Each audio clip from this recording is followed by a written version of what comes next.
वे आज के press conference में सभी मीडिया के पत्रकार बंधुओं भाइयों और अपने बीच प्रणव कुमार बाबू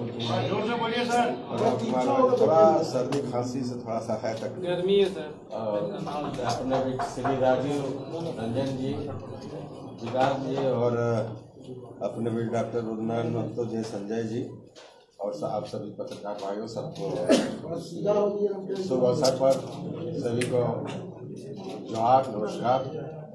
आज का जो सम्मेलन इसलिए बुलाया गया आपके बीच में आए हैं कि सभी को पता है कि जनता, आम जनता के दबाव या कहने पर लोग कहते थे कि कहीं से चुनाव लड़िए। अब कहा भाई कहीं तो नहीं, जहां उपयुक्त जगह मिलेगा तभी चुनाव लड़ा जाएगा, ना कैसे चुनाव लड़ने से कोई लाभ नहीं।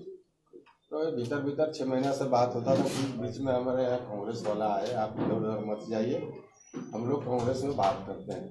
अब कभी कांग्रेस में तो आपके बीच में पहले से है कैंडिडेट, बीच में हमको कहाँ से स्वीकार करेगा नहीं करेगा, नहीं उसकी चिंता मत कीजिए। चूँकि सीट जीतना है उसी हिसाब से पार्टी तय करेगा।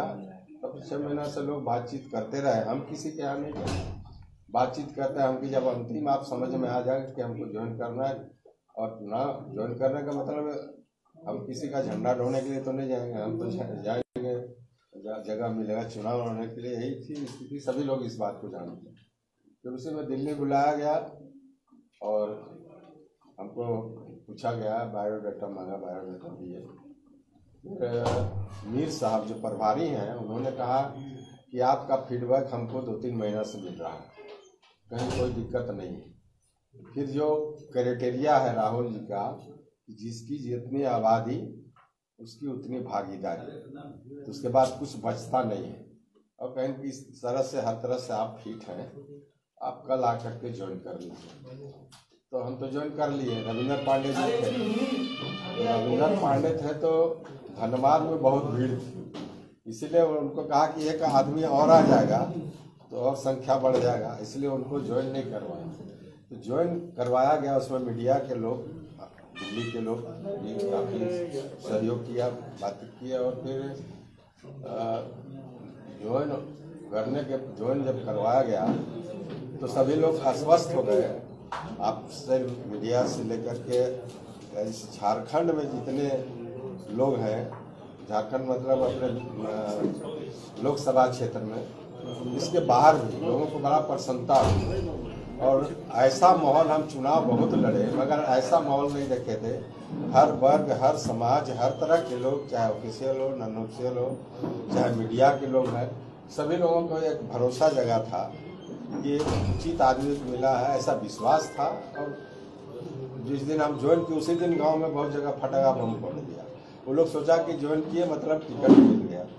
और फिर आप देखें कि बिना सूचना के ही एयरपोर्ट पर जब हम आ रहे थे भीड़ लगे। हम कि देखो भाई ये ज्वाइन किए हैं, और जो औपचारिक रूप से घोषणा करेगा वो सरकार, पार्टी करेगा, पार्टी नेता करेंगे, तब पक्का समझो, अभी नहीं।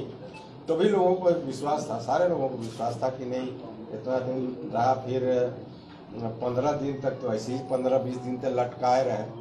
अरे भैया जिसको देना था आप दे देते, हमको क्या इतराज था।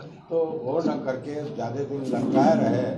और बीच में जो रिजल्ट हुआ सो देखे ही, तो अभी दबाव है लोगों का। आपस में विचार हुआ हम लोग का 2 दिन पहले कि भाई क्या करना चाहिए। बहुत लोग कहा कि आप छोड़ दीजिए, पार्टी में रहने से कोई मतलब नहीं है।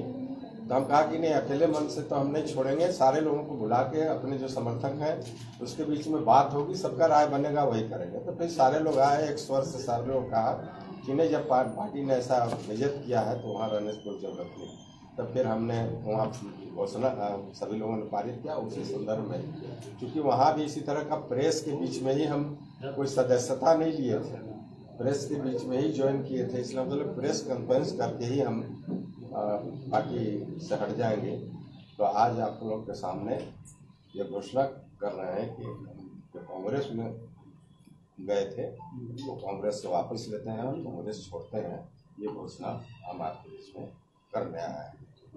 और बाकी जो स्थिति है, अभी कैंडिडेट लोगों के बारे में कौन पूछते हैं, कभी कोई सोचा था नहीं। राष्ट्रीय पार्टी को पता नहीं, झारखंड में समझता है कि सब बिकाऊ लोग हैं और भेड़ बकरी हैं, जिसको चाहो टिकट दे दो, वो निकल जाएगा। वैसा नहीं है। झारखंड के लोग नौजवान सोचने लगे हैं अपना अधिकार को जानने के लिए। और आप ना जातीय समीकरण रख रहे हैं, इतना बड़ा ओबीसी का क्षेत्र है, सदान है, और आदिवासी मुदवासी की बात करते हैं, बड़े बड़े भाषणों में बोलते हैं नेता। आज की क्या क्या दोनों पार्टी, दोनों राष्ट्रीय पार्टी ने यहाँ के लोगों को धोखा दिया है। इसलिए अभी बहुत स्थिति विकट है, लोग डिसाइड नहीं कर पा रहे हैं। और इतना आक्रोश है लोग कि बहुत से लोग, अब देखिए कितना परसेंट वोट हो पाएगा। बहुत से लोग नोटा में वोट देंगे, बहुत से लोग वोट देने नहीं आएंगे। ये स्थिति यहाँ पैदा हो गया है। अब इसको कैसे लोग मैनेज करेंगे लोग, वो तो उनका काम है, कैंडिडेट का जैसा है। मतलब स्थिति बड़ा भयानक है, ऐसा स्थिति नहीं है। आपका आगे का क्या स्टैंड होगा? क्या चुनाव लड़ेंगे या फिर नहीं? अभी तक हमको कोई चुनाव लड़ने का अभी हम लोगों ने फैसला नहीं लिया है। अब इसके बाद फिर विचार करेंगे, तब बताएंगे कि आगे क्या करना है। 2 दिन बाद बताइएगा। क्या किसी पार्टी को भी आप ज्वाइन करेंगे आने वाले समय में? किसी बात नहीं, अभी ज्वाइन करने की भी बात नहीं। फिर बीजेपी में जाएंगे? फिर अभी कह रहे हैं ना कि कोई भी हम काम अकेले मन से नहीं करते हैं, सामूहिक डिसीजन से करते हैं। बीजेपी कहाँ जाना होगा, कहाँ करना होगा, जब सामूहिक हम बात करेंगे अपने लोगों से, उसके बाद हम डिसीजन। तो किसे समर्थन देंगे इस लोकसभा चुनाव में? आप समर्थन भी मौन रहेगा। मौन समर्थन देंगे? नहीं, किसी का झंडा डर के समर्थन नहीं। तो क्या लग रहा है कि आप जरूर चुनाव किसी को समर्थन करना होगा, जिसको अच्छा समझेंगे उसको घर बैठे करेंगे। तो जाहिर सी बात है, कांग्रेस से आप खफा हैं। कांग्रेस आपको जिस प्रकार से लाई हुई थी, आप खुद से दगा किया, तो अब तो एक ही पार्टी बच जाती है, बीजेपी। वो भी तो हम समर्थन समर्थन करने के लिए भी हम आपस में विचार करेंगे कि किसको समर्थन करना है। स्थिति सामने है, उसके बाद ही हम लोग तय करेंगे कि किसको समर्थन। रामलाल जी, बीजेपी के नेता कह रहे हैं कि कांग्रेस छोड़ने से पहले आपने बीजेपी से संपर्क किया था कि बीजेपी में ज्वाइन कर घर वापसी की आप जगह तलाश रहे थे। बीजेपी के नेताओं ने जब मना किया तब आप प्रेस कॉन्फ्रेंस करके पार्टी छोड़ रहे हैं, और अब तक आपने डिसाइड नहीं किया। उसके पहले नीतीश कुमार से भी मिले तो पटना जा। अरे सुनिए, नीतीश कुमार से जो मिलने गए थे ना, हम ठीक है, नीतीश कुमार कहते कि हमारे पार्टी में आइए। उस समय इंडिया में थे, तो हम बोले कि हमके रांची सीट दीजिएगा आप, तो हाँ हम देंगे। हमके कैसे दीजिएगा, वो कांग्रेस का सीट है, पहले आप सीट बंटवारा कर लीजिए तब हम सोचेंगे आपके पार्टी में आने। बीजेपी ऐसे आपका कोई जनाधार नहीं है, सारी बात हुई थी। और कोई यही जब बात चल रही है ना, यही जब बात चल रही थी तब कांग्रेस वाले कहे कि आप इधर उधर मत जाइए। हम लोग बात करते हैं कांग्रेस से, और बिल्कुल गुप्त रूप से वो लोग बात करते रहा कि कोई प्रचार नहीं किया, और जाके अंतिम में ये बात विश्वासघात कर वो काम किया तेजस्वी, दोनों को आपसे मिलने के लिए गए थे, क्या उन लोग को सपोर्ट करेंगे? किसको? वो काम की बेटी और दोनों का। भाई देखिए, जो भी कैंडिडेट, हम भी कैंडिडेट होते हैं तो थोड़े देखते हैं आप पराया है कि अपना है। वो आज भी तो हमारे यहाँ कई कैंडिडेट जो खड़े होंगे, 2-3 कैंडिडेट आए आशीर्वाद लेने, तो उनका गट्सी होता है, उनका ये है, करेंगे। तो मेरा सवाल जो था क्या जी कि बीजेपी में आप वापसी की जगह तलाश रहे थे, बीजेपी के नेताओं ने मना किया, तब आपने पीसी करके। आप सुनिए, 5 साल में कभी हम बीजेपी के दरबार, किसी के दरबार नहीं गए। और हम अगर MP बने तो हम दिए पार्टी को, जनसंघ से लेकर बीजेपी तक हमने लिया नहीं कुछ। इंडिपेंडेंट लड़े, वोट देख करके तब हमको टिकट दिया। वो हमको क्या समझा? बीजेपी तो कह रही है, दुनिया बीजेपी क्या कह रही है ना, किसी क्या नहीं गए ना, बीजेपी क्या जाए ना जाएंगे। बीजेपी नहीं, जात भी चला गया, भात भी नहीं मिला आपको, ये हाल हो अरे छोड़िए जात और भात की बात, पॉलिटिक्स में होता है। अपना देखे ना, एक दूसरे का बोलते हैं, अपना चरित्र को नहीं देखते हैं। सर बोलने लगेंगे तो बहुत कुछ बोल रहे हैं। हम लोग आपको पूर्व भाजपा नेता, आज आपको कांग्रेस नेता बोलेंगे, क्या बोलना? हम कुछ नहीं, हम आम जनता का नेता, सबका नेता। ये लिख सकते पूर्व कांग्रेसी नेता बोल सकते हैं। आप जो बोलिए, आप तो आपके मन की बात, हमको उसमें क्या है, बोलिए ना। अरे इतना दिन हम बीजेपी छोड़े तो हमको पूर्व भाजपा नेता थोड़े कोई बोला। अच्छा ये बताइए, जिसको सींचे 50 साल से, ये तो 4 दिन नहीं गए हैं।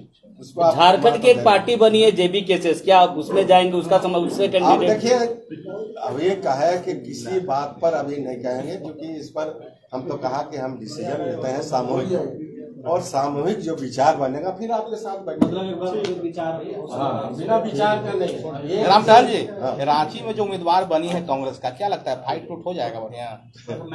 अब आप ही बताइए। ना आप अनुभवी है, 5 बार सांसद रहे हुए हैं। क्या लगता है ऐसा? अरे आप तो एक ही बात बोल दिया आपको कि दोनों तरफ आहप हुई है, जनता डिसीजन नहीं ले पा रही है कि हम क्या करें। ये स्थिति आपको नॉमिनेशन के बाद कुछ दिन के बाद साफ होगा। अभी किसी के बारे में कुछ कहना होगा। Okay, thank you sir.